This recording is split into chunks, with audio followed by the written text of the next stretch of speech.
Lawmakers on both sides of the aisle are calling for the removal of President Trump after a violent assault on the Capitol by his supporters.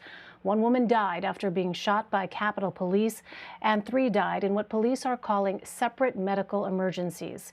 It was the first organized breach of the Capitol in more than 200 years, when the British burned the building during the War of 1812. Some members of Congress waited out the assault for hours in lockdown. Capitol Police attempted to blockade the doors, but were unsuccessful in preventing the rioters from entering the Senate floor. Hundreds of the president's supporters clashed with law enforcement as they stormed the Capitol. Several states sent troops from the National Guard to support police.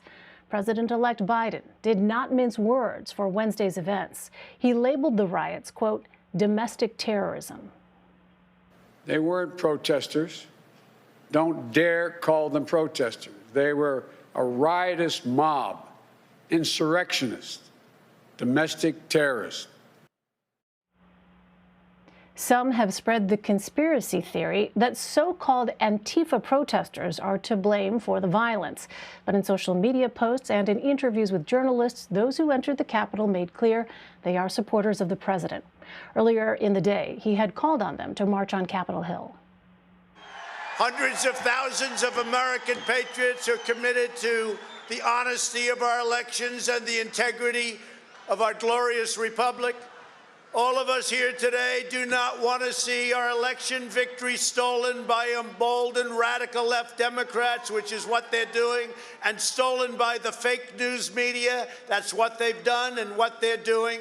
We will never give up. We will never concede. It doesn't happen. You don't concede when there's theft involved. For more, let's bring in CBS News senior national security analyst Fran Townsend. Fran served as Homeland Security and counterterrorism advisor to President George W. Bush. Fran, thanks for being here. What are your general impressions of what you saw yesterday? You know, Elaine, both you and I have spent plenty of time in Washington, and for me, it is incomprehensible what happened. This was not a surprise. Look, there have been terrorist attacks that have caught us very off guard. This shouldn't have been one of them. Weeks ago when I was in Washington, storefronts had already boarded themselves up in anticipation of this.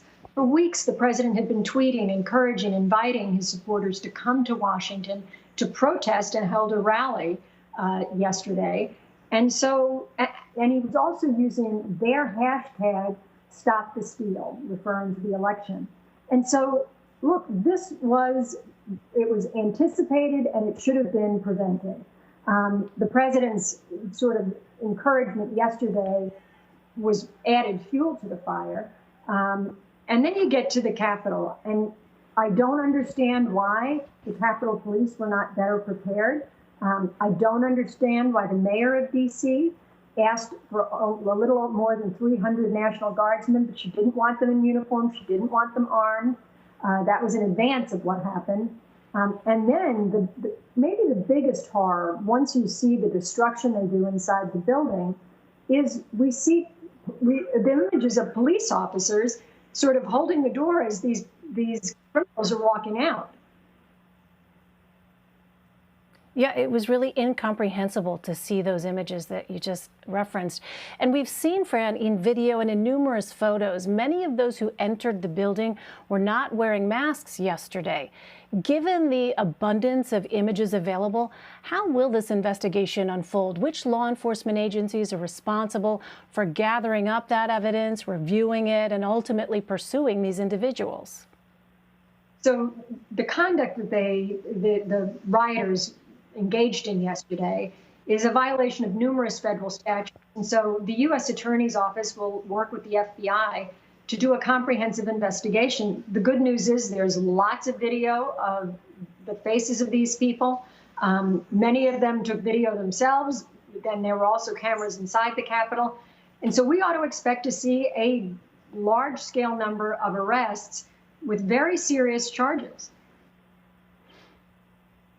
Well, I also want to ask Fran about the role of misinformation that you touched on a moment ago. In the weeks since the election, the president has repeatedly made baseless claims of widespread fraud.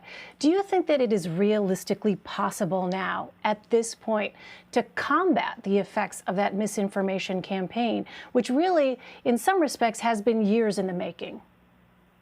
That's right, Elaine. And especially for this kind of an event. I mean, we think back to the tragedy of Charlottesville. This has been building over the entire 4 years of the presidency. And so it's very, very difficult, in my judgment, to combat it. What I really worry about is our foreign adversaries we know will take to social media, create fake accounts, and then fuel what is already a divided American, electorate. And so I worry that it's not just the president providing misinformation, but that our adversaries could look for ways to take advantage of this on social media. I also want to ask you about a new development. The U.S. Attorney for Washington, D.C. just expressed national security concerns over electronic materials and documents stolen from congressional offices. At this stage, there is no way of knowing what those could be, but how will law enforcement, Fran, begin tracking that down? They'll start by going back. I mean, the best example, maybe, Elaine, is that it was Speaker Pelosi's office that is among those that was ransacked. The Speaker has all of the most sensitive documents that pass through the House chamber, including she has access to intelligence, financial information.